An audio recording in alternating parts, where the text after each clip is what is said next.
Hello, Read 585. This is part 2 of our week 9 lectures.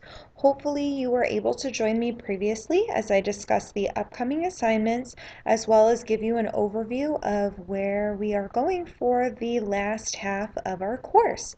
So in response to your feedback, I have decided to lecture on the current articles for the week instead of doing a preview and then a review. I do agree with you, it probably makes more sense to do it this way, so that's what I will be doing.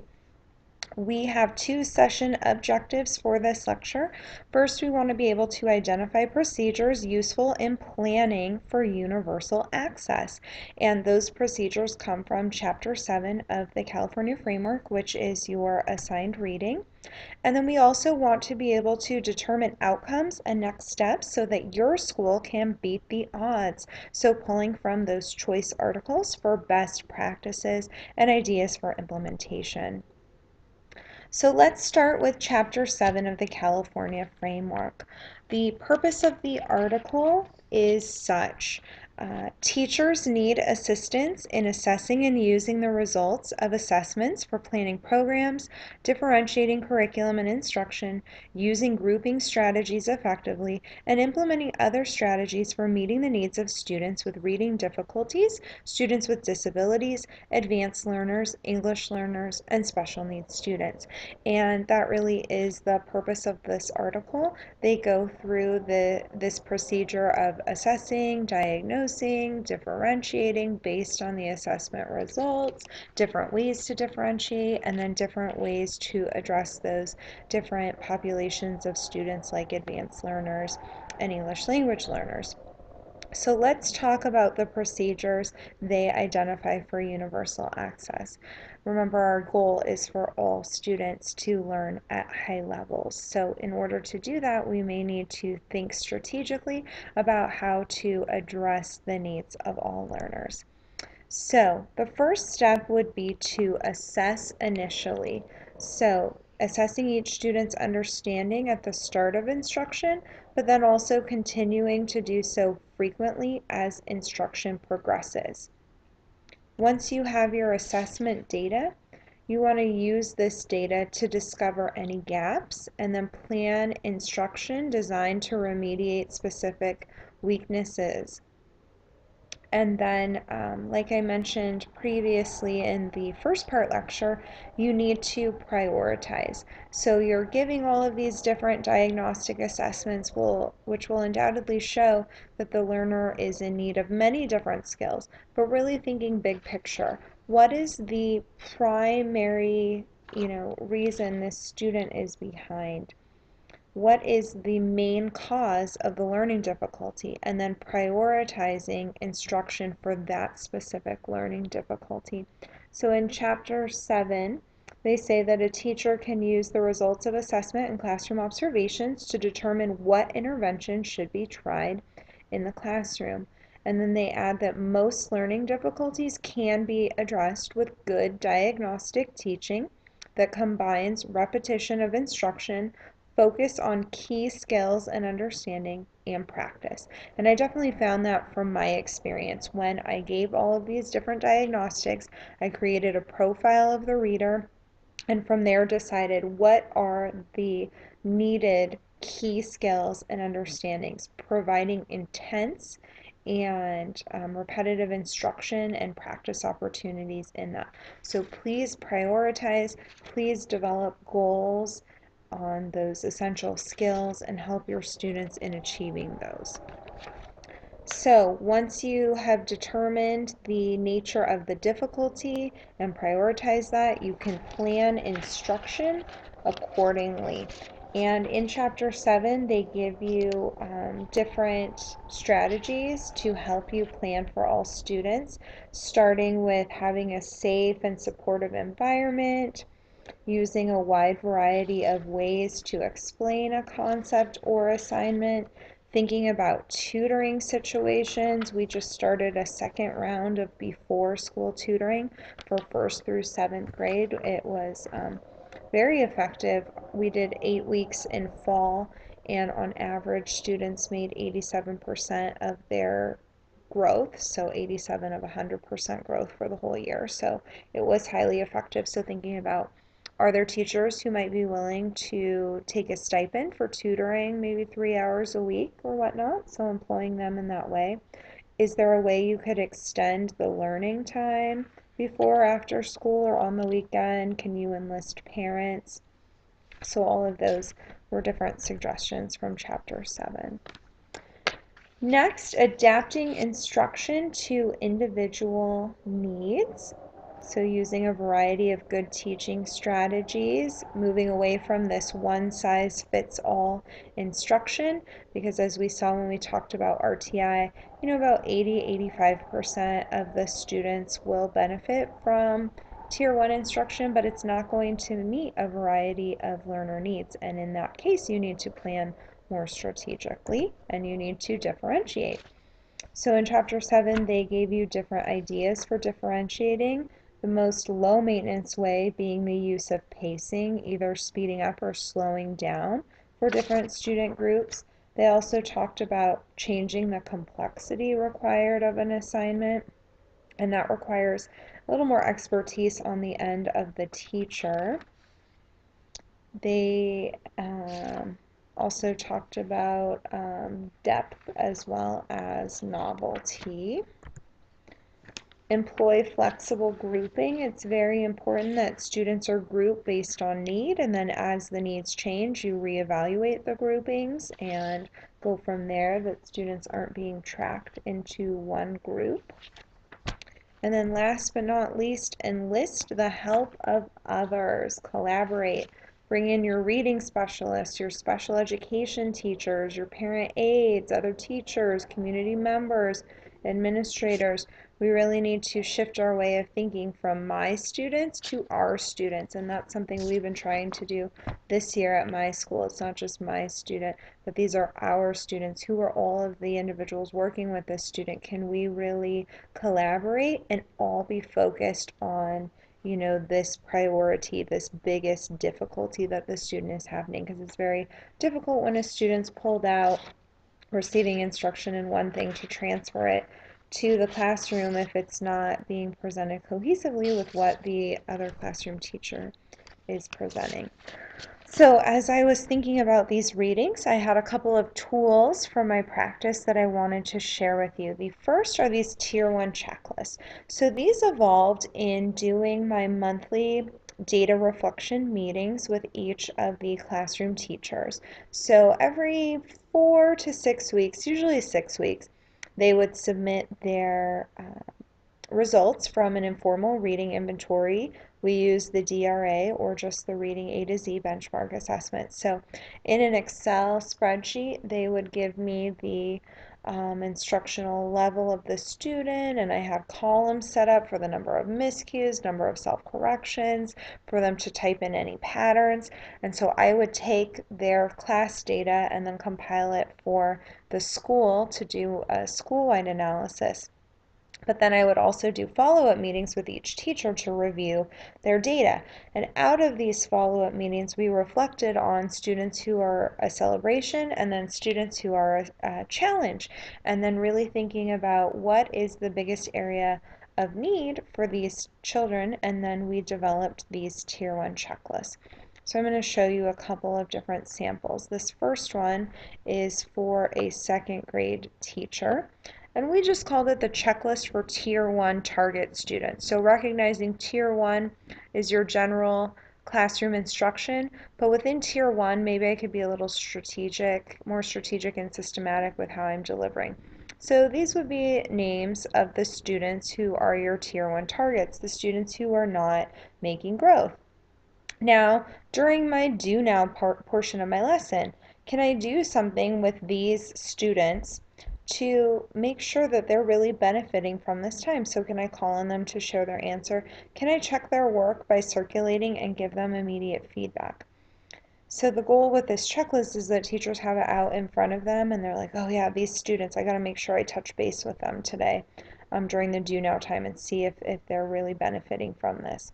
DRTA, that's our read aloud comprehension time, so directed reading and thinking activity, calling on them listening in on them as they pair share.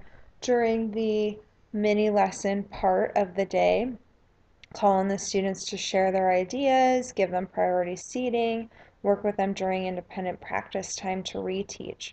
During guided reading, making sure to meet with them 4 times a week, using a reading recorder to plan the lesson and teach what they need. So the reading recorder was that Excel spreadsheet that I was telling you about. So making sure that they're reflecting on the data from the running records and informal reading inventories to plan. Using high interest books that motivate the students, using Blooms to create rigorous guiding questions. During the silent reading time, I'm going to help the students select a book that is at their independent reading level so that they're actually benefiting from this time. Homework, I'm even going to think about homework and differentiating the homework. Then, this teacher had 2 different intervention students, and they would help me and collaborate with me in addressing the following things. So these students in particular had deficits with phonics. So they needed explicit instruction on blending. So making sure that the teacher was doing that in their small group. And then for high frequency words, we had consistent word cards on a ring, and so the teacher would also practice the same sight word cards. So here is where I was really collaborating with the classroom teachers on the intervention students and their biggest areas of need and how they could be supported in the classroom as well. Here's another checklist that comes from first grade. So those are the different students of need. And then, not each student needed each of these next steps. So in this way, it was differentiated. So the students who really need help with blending, finding a way to involve them in the lesson, doing blending. A lot of these are similar things, but here I added specific strategies these students needed, getting your mouth ready, using visual cues. During quiet reading time, this student needed to practice their letter sounds to develop automaticity. And then these 3 students needed to practice sight word flashcards. So in this way, we were really able to differentiate and cater instruction to student need. So those are some samples of checklists that helped us to provide universal access to the Tier 1 instruction. This is a tool I developed for teachers this year. So thinking about my lesson plan and how I have students at risk, some students are some risk, some students are on target, and then some students are on the college ready track already. So within these different categories, thinking of my lesson, what is the objective going to be? And the objective might be different for these different groups. Then what skills am I going to emphasize with the different groups?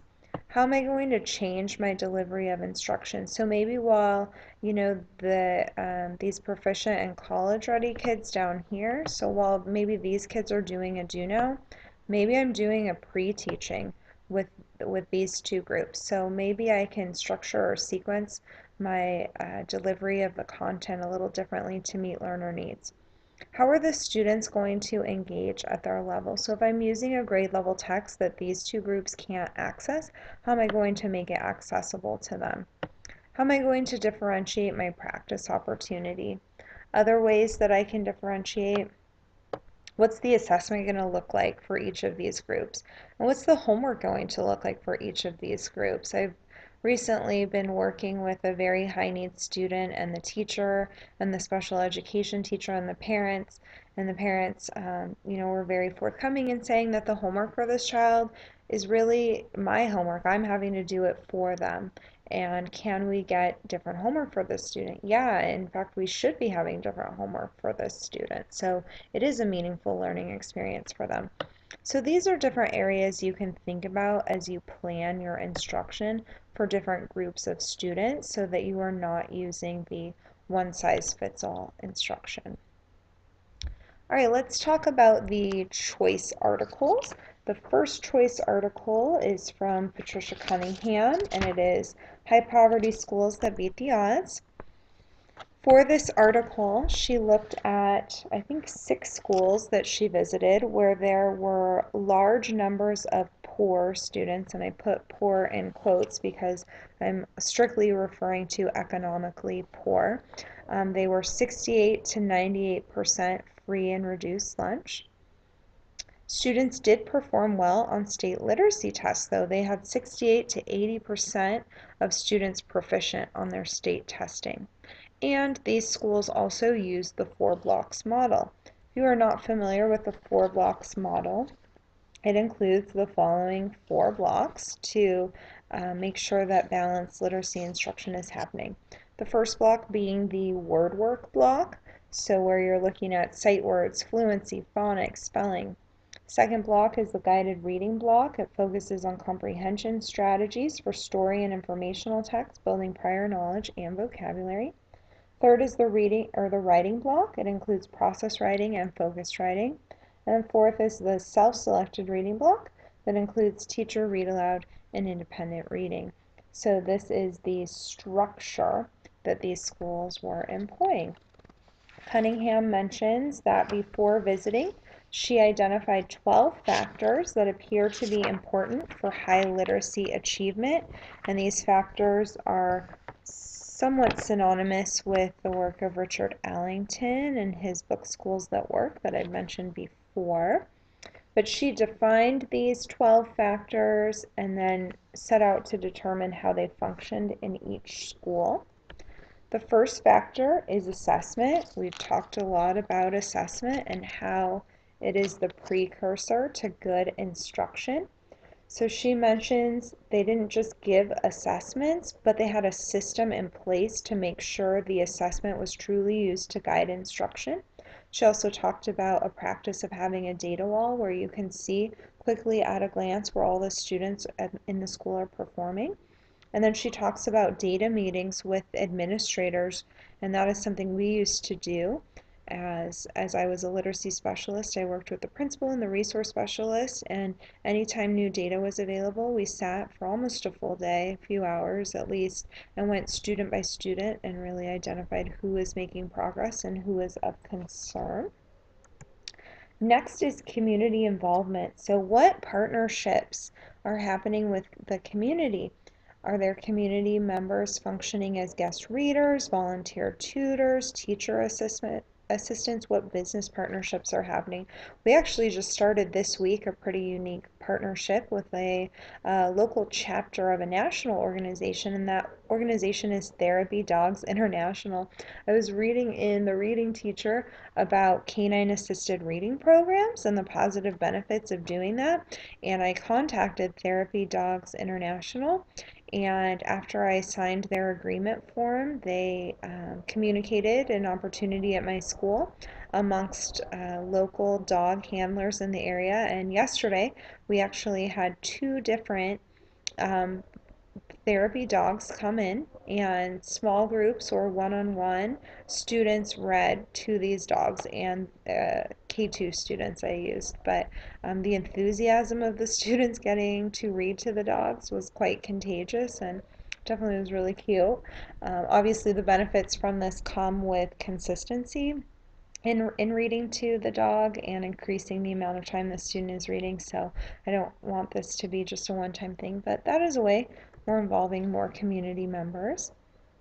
Comprehensive curriculum, meaning that we're not just teaching one thing like, narrative text, but we're also using informational text as part of science and social studies, but also within guided reading and teacher read aloud time.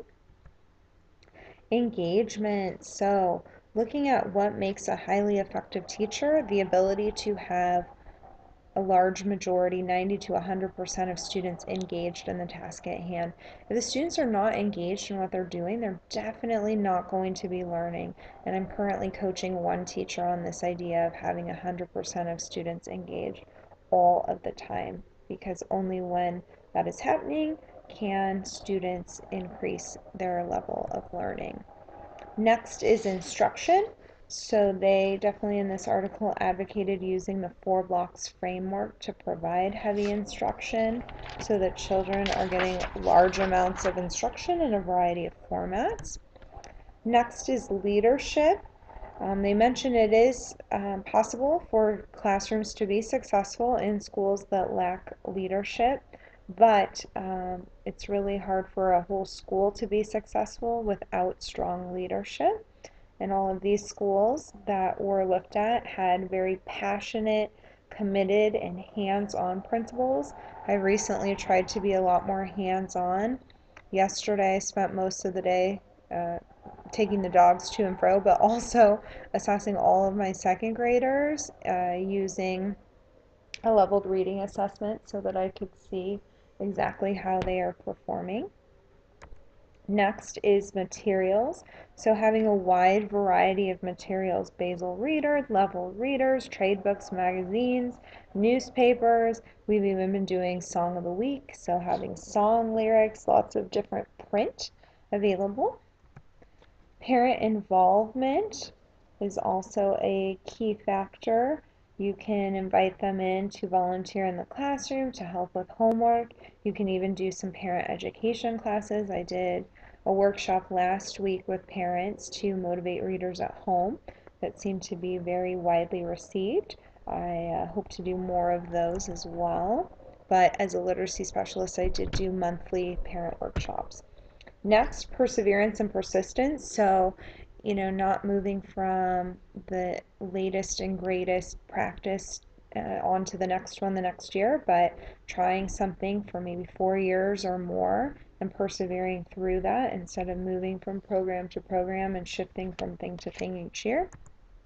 Professional development, having workshops, demonstration lessons, work embedded things like coaching, meeting with grade level teams, doing book studies, all of those different professional development opportunities. Number 11 was having many opportunities for students to read and write, actually doing reading and writing, which supports a lot of the articles we've read. And then specialist support. So having special teachers block out extra instructional time, either before or after school, to provide supplementary instruction. So a lot of good ideas here that you can hopefully use in your plan and your recommendation and your SWOT analysis, and you can think about as you help to improve the work at your school. In closing, she talked about what are the most important factors. In order to determine that, she just asked for the teachers at the school she worked at to rank them. So within the top four, instruction, obviously being critical. If the instruction is not effective, I don't know how anyone could learn.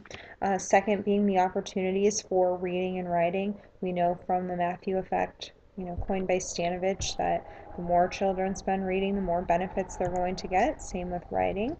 Perseverance and persistence being in the top four as well. And then engagement, making sure students are engaged and benefiting from the instruction. And they can't be engaged if you're not planning for their unique individual needs. Next important three things were leadership, professional development, and assessment. So I thought that was interesting. I think if I was taking the survey, I might have indicated them that way. I think assessment, you know how I feel from Read 516, I think maybe assessment should be in the top four because we know you can't plan good instruction without taking a closer look at assessment data. All right, the last article we are going to talk about is the I'm Not Stupid, How Assessment Drives Inappropriate Reading Instruction, which is from 516. You might remember that. I think it makes a lot of sense to talk about in this course too. So, bad idea, using state test scores to make decisions for intervention and remediation. We obviously don't want to use these high stakes tests in isolation to make critical decisions, but we want to triangulate data from a variety of sources. We want to use those diagnostics to gather more information about the student and then make our intervention decisions. So, the researchers in this study conducted 5 diagnostic assessments on 4 different students. The QRI was one of them. these students were all below grade level. However, none of them were actually missing phonics or decoding skills. And that speaks to the importance of conducting these diagnostic assessments to take a closer look at what is going on there. And reason for doing any assessment really is to take a closer look at what's going on. At first glance, or you might just assume, they need basic phonics skills, they can't read, but that's actually not the case here, which is why you want to give those diagnostic tests. I had one teacher who's very perplexed. What do I teach my one small group? And I was like, well, what do they need? And she says, I don't know what they need. Well, you need to do some assessments to see what they need. Have you done the Words Their Way recently? Have you done a qualitative reading inventory? Oh no, I don't have time. So here I am in the hallway assessing all of her kids with a leveled reading inventory, because you can't plan instruction without that assessment data. Implications of this study: you don't want to treat literacy as a hierarchy of skills where you immediately, go to the bottom at phonics and phonemic awareness and think that students are underperforming there. Also, an outcome of this is you can't have a one size fits all approach. You do need a process for determining student needs and how to plan for those student needs, perhaps a clinical approach like the diagnostic prescriptive approach we learned so well in Read 516. So I think one of the best pieces of this article is that they identify a 5-step process that you can use to make sure all students at your school are learning at high levels and have access. So the first step being to use baseline assessment data to determine who is at grade level or who is below grade level. So like you did in part 1 of your SWOT analysis, just looking at the numbers, looking at the state test scores, what percentage of our students are not proficient and who are those students? So once you've identified who is below grade level, then you come in and do your series of reading assessments, including an informal reading inventory, to determine individual needs. Then we can group our students according to the results. Remember, these are always flexible groups, but they are grouped because of similar needs. Fourth, we want to have students set their literacy goals and then include them in monitoring their growth. So communicating to students what they need help with, what we're going to focus on, involving them in their progress monitoring, giving them feedback on their progress monitoring. And last but not least, we want to involve all teachers in steps 2 through 4. So similar to the Cunningham article, where part of the 12 factors were the use of the specialist teachers and the specialist support. And then also in chapter 7, they talk about, getting everybody on board. We definitely want to make sure we're collaborating, so we're working smarter, not harder. We don't have, one very well-intentioned intervention teacher, really focusing on vocabulary, but then the classroom teacher's not supporting that work at all and is doing something entirely different. So, how much more effective could they be if they both created a goal for this student on vocabulary and they both worked in concert? On this goal, the way I showed you on my checklist, I was working on, these sight words with this kid, and the classroom teacher was also working on these sight words with this kid. How much more quickly the student learned those sight words because they were getting it in different areas. All right, so again, these are your readings for the week. Please take a look at them. You will get great information to help you with your SWOT analysis and plan, and to be more effective in your current setting and maybe help your school be more effective. Hopefully you feel better about the procedures needed to plan universal access, starting with assessment, looking at the assessment to find the areas of need, and then planning instruction, differentiating instruction, being specific with your materials and resources, getting everybody on board, and then determining outcomes and next steps so that your school can beat the odds as well. How are you leveraging parents or the community? Is that something you could do more? How are you using assessment data? Is that something that could be done the way I showed you with my school, how we had the goal of using pre and post assessment data in writing more. All right. It has been a lot of talking on my end, definitely more than last week, to launch you. This is something that Dr. Bowers shared with her section of Read 585, but it is this link of 12 things you should never, ever say to teachers. And I'm not going to go through all of it, but some of them are kind of funny. Um, you know, people say to you, we've all been to elementary school, so aren't we all kind of experts on it? Well, no, not really. You've been sick before. Does that make you a doctor? Number two, when I retire, I still want to do something, so I think I might take up teaching. Yeah, no, this isn't just like a hobby or something to do like gardening or sailing, this is actually takes a lot of professional expertise. Number three, have you ever thought about making your class more fun? No, we really pride ourselves on making it as boring as possible. Actually, not, because, we are focused on engagement. Four, if you really cared about kids, you wouldn't worry about the salary. Yeah, we do love our kids, but at the same time, a lot of us have kids of our own we need to support. Five, if you managed your time at school, I bet you wouldn't need to plan lessons and grade on the weekends. I mean, if anyone has gone through a school day, they probably feel a lot like this. Maybe you have a prep, maybe you don't. Maybe your prep is taking because a sub didn't show up. Who knows? Six, you'll never be a truly great teacher until you have your own kids. Actually, yes, I will, because it doesn't really have anything to do with having your own kids, but being a good teacher. Why don't you make them read so much or why do you make them read so much and write so many essays? Why do you give such hard grades? So, there's just, some really funny things here, but I like the last one. Teaching is nice, but don't you want to be more successful and make more money?